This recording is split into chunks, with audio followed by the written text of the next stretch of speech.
Salakia had the video recording had cut off, so this is part two of this sit-down lesson of prophecy updates as of November the 29th, 2024 on this Friday night. It says militants and allies enter Syria's second city, Aleppo, in lightning assault. It says violence has killed 242 people, according to a Syrian war monitor. The fire had on Thursday cut the highways linking Aleppo's and Syria's capital, Damascus.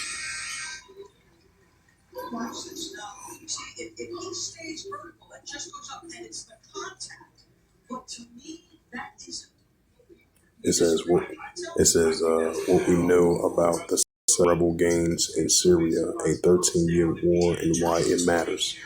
It was the first opposition attack on Aleppo since 2016, when an air campaign by Russian warplanes helped Syrian President Bashar al-Assad retake the northwest city.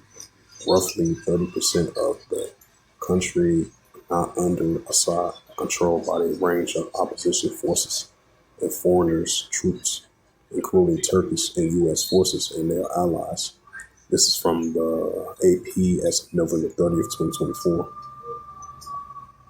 Bring up that second Esdras, the 15th chapter, as it mentioned that of the rebel groups making a resurgence against the President Assad and his government as well too, and against the allies, because they have allies of Russia and Turkey and the proxy groups as well too.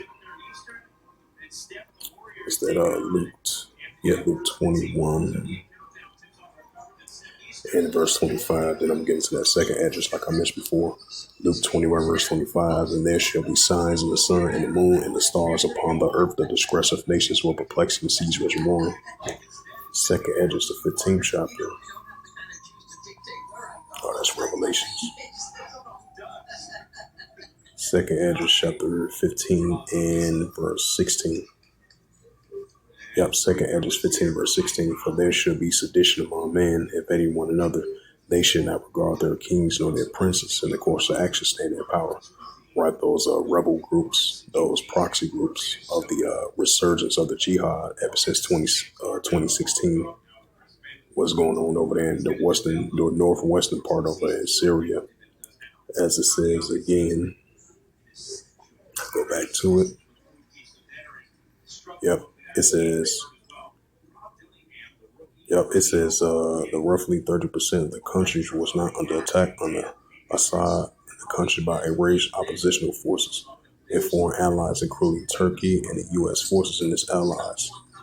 It says it was the first opposition struck Aleppo since 2016, when an air campaign by Russian warplanes helped Syrian President Assad retake the northwestern city.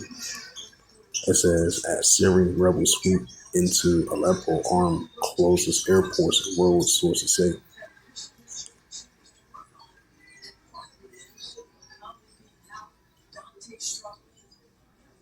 It says, Hezbollah pleads to help army build Lebanon's defense capabilities. That's that Joel 3 verse 10. It says 2 children and a woman crushed to death outside Gaza's bakery amid food shortages.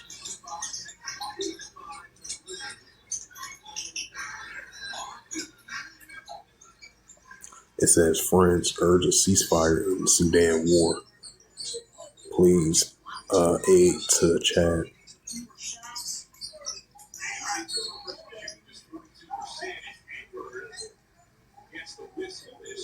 It says the Israeli rescuers say 8 people hurt in a bus shooting. It says an Israeli strike kills dozens in Gaza. Egypt to host Hamas leaders to ceasefire talks.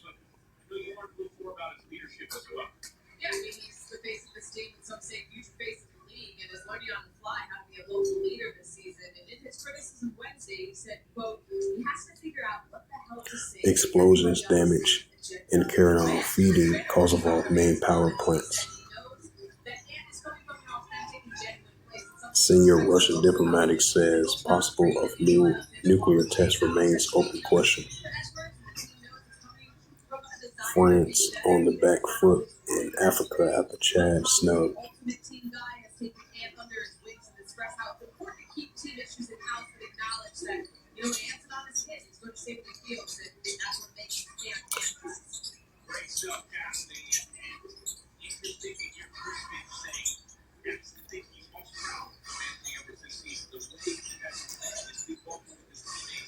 This is Ecclesiasticus.